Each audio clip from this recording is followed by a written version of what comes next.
Yo, what's up, y'all? Back with some more NFL news.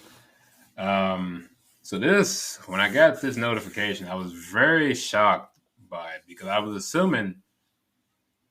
assumed this was a thing in football. Um, but I guess not. I guess something changed down the line. I always thought this was a thing. Anyway, let's go ahead and get into this story. So NFL owners approved emergency third quarterback proposal. Boy, there's a lot they were proposing at these meetings today. Let's see. NFL owners approved a rule Monday that allows teams to designate an emergency quarterback on game day, a rule they revived after the San Francisco 49ers ran out of quarterbacks during their loss in the NFC Championship game last season to the Philadelphia Eagles. Did they run out of quarter? I guess they did, yeah. But okay, that's good. I find that weird that you run out of. I don't know. Let's go and get this. The rule applies to quarterbacks who are the rule applies only to quarterbacks who are on a team's 53-man roster. Well, see, that's the thing, because I thought every team was supposed to have three quarterbacks anyway on the roster. Um, I don't know when that changed. Practice squad players are not eligible to be emergency quarterbacks, not even if they are elevated for that week's game. But it allows the team to avoid counting the emergency quarterback as one of its active players on a game day, a modest incentive for teams that otherwise would have chosen to go into a game with only two available quarterbacks. So this I never understood. Why would you go into the most important position? You want as many contingency plans as you need as possible. I always thought that that you always win in the game day with three quarterbacks. Why would you go? It's football. Anything can happen. Why would you go? Because you need a backup to the backup. That's how it always was. You have first, second, third string. You have a first, second, third string in every other position except quarterback on game day. Even though he's on the roster, like take off somebody from special teams and add the third string quarterback. Okay, that doesn't make any sense, but I guess that's how teams were doing it. The emergency quarterback would be eligible for in-game activation if the rest of the team's quarterbacks are unable to participate due to injury or ejection, but not as a result of a benching. Huh? That's that I didn't know about. I didn't expect this. So you so basically this is only if there's a legit reason. But if you have to bench a guy, right? Like if it's your team, as long as you're not breaking the rules, you can sub out any and anybody. Um, but that I mean, why not? Why if the team is getting blown out and they want to use their second and third string quarterback, let them use it. Why is it only with injury or ejection? I mean, ejection is very rare. I highly doubt you'll ever see a quarterback get ejected. This happened probably. I just never seen it, especially on the NFL level. I don't never see no quarterback getting ejected. That I don't think the way the game is now, they're not going to eject any quarterback. If one of the other quarterbacks is cleared to return to the game, the emergency quarterback must be removed at that time and can return only if there is once again no other option. The XFL and USFL have applied a similar rule this spring, and the NFL itself used it from 1991 to 20. Oh, okay. So I wasn't tripping. This was something. This was something they used to do. What what happened during 2011 collective bargaining with the NFL Players Association? The sides decided to increase the overall limit of game day active players rather than limit it to one position.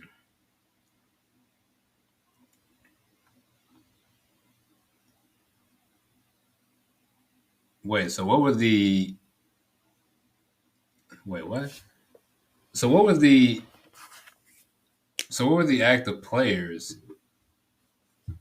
So 53 wasn't always a Was that not always a thing? I feel like 53 has been a thing for my whole life. I'm gonna have to look into this. Which I guess makes sense. You would rather increase the limit than have a limit on positions. I get that, but with the increase, there was no rule that said you couldn't have three quarterbacks on game day. They just teams decided not to do that. It doesn't make any sense. But anyway, let's get some more news about this on NFL.com. Um, and that.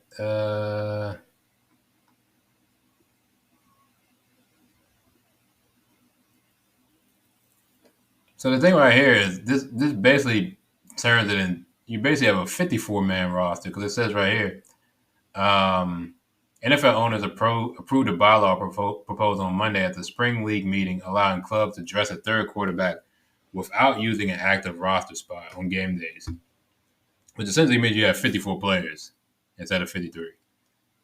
But you could have kept the 53, and like I said, somebody on special teams just ain't gonna suit up.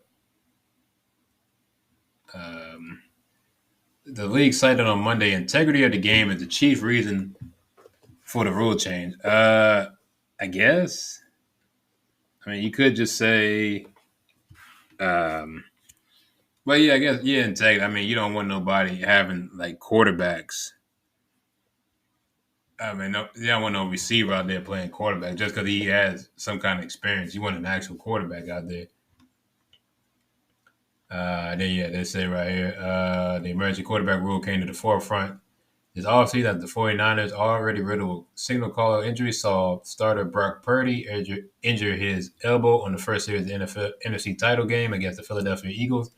Backup Josh Johnson sustained a concussion in the third quarter that forced Purdy to re-enter the contest, but the quarterback couldn't do more than toss two short passes. Jesus Christ.